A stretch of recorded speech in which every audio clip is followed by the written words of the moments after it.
तो आए दिन भारतीय रेलवेज में ट्रेनों की स्पीड बढ़ाने की बात चलती रहती है। कहीं 180 किलोमीटर पर आवर की स्पीड में ट्रायल्स होते हैं, कहीं 160, कहीं 130 और साउथ में ऐसी बहुत से सेक्शंस हैं जहां पे 110 की रफ्तार में भी ट्रेन को चलाया जाने का सोचा जा रहा है। नए modern coaches, locomotives, high quality rails और मॉडर्न सिग्नलिंग सिस्टम पे काम जोरों शोरों पे चल रहा है, क्योंकि अब भारतीय रेलवेज को थोड़ी और रफ्तार बढ़ाने की ज़रूरत है। 130 की रफ्तार को पिछले 3 दशकों से हम देखते हुए आ रहे हैं और बस फिलहाल भारतीय रेलवेज में एक ही ऐसा सेक्शन है और वहाँ पे सिर्फ एक ही 2 ऐसी ट्रेन है जो 150 की स्पीड को क्रॉस करती हैं, गतिमान और भोपाल शताब्दी। बाकी राजधानी एक्सप्रेस की स्पीड भी 130 के आसपास ही रहती है और वो भी बस कुछ चुनिंदा सेक्शंस पे। और देखा जाए तो जब अब थोक में बहुत सारे सुपरफास्ट ट्रेन को स्पीड अप किया जा रहा है 130 की रफ्तार में, तो ऐसे में राजधानी एक्सप्रेस का जो अस्तित्व है वो खतरे में बस आ ही गया है। खैर ये एक अलग टॉपिक है, बाकी इस पे कभी और बात करेंगे। फिलहाल इस साल बहुत सारी रेल यात्राएं की मैंने अलग अलग रूट्स पे। कहीं ट्रेन 90 किलोमीटर पर आवर की स्पीड से ऊपर नहीं जा रही हैं और कहीं 130 की रफ्तार से नीचे नहीं आ रही हैं।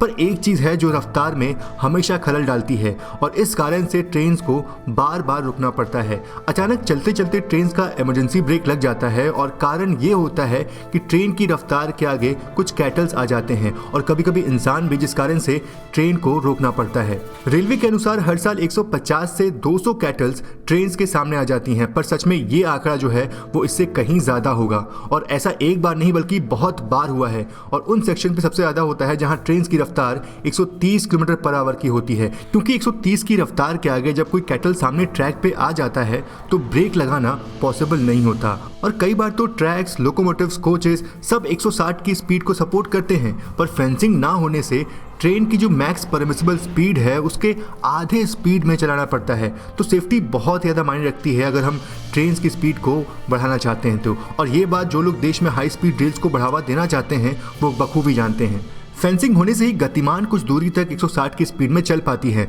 और विश्व के किसी भी कोने में आप चले जाएं, ज़्यादातर देशों में जहां हाई स्पीड ट्रेन चलती हैं वो या तो एलिवेटेड रूट पे है या फिर वो रूट फुल्ली फेंस्ड है। और हमारा देश भारत, जहाँ की पॉपुलेशन डेंसिटी सबसे ज़्यादा है, वहाँ सेफ्टी के बिना इस स्पीड को अचीव करना ऑलमोस्ट इम्पॉसिबल है। और वैसे पूरे रूट पे फेंसिंग करना भी एक कठिन चुनौती है और रेलवेज के इंजीनियर्स के अनुसार अगर हम पूरे रूट पे फेंसिंग कर भी देते हैं तो ह्यूमंस और कैटल्स को उसमें अंदर जाने से हम नहीं रोक सकते, क्योंकि लेवल क्रॉसिंग के रास्ते वो अंदर जा सकते हैं। पर फिर भी फेंसिंग होने के बाद जो हर साल 150 से 200 CRO कैटल रनओवर होते हैं, कम से कम उनमें कुछ तो कमी आएगी ही। तो ये बस मेरा एक्सपीरियंस था फिलहाल की गई रेल यात्राओं से। बाकी आपको क्या लगता है इसके बारे में, आप जरूर से अपना सुझाव जो है वो कमेंट बॉक्स में दें। आप सभी का बहुत बहुत धन्यवाद। जय Hind and God bless you all.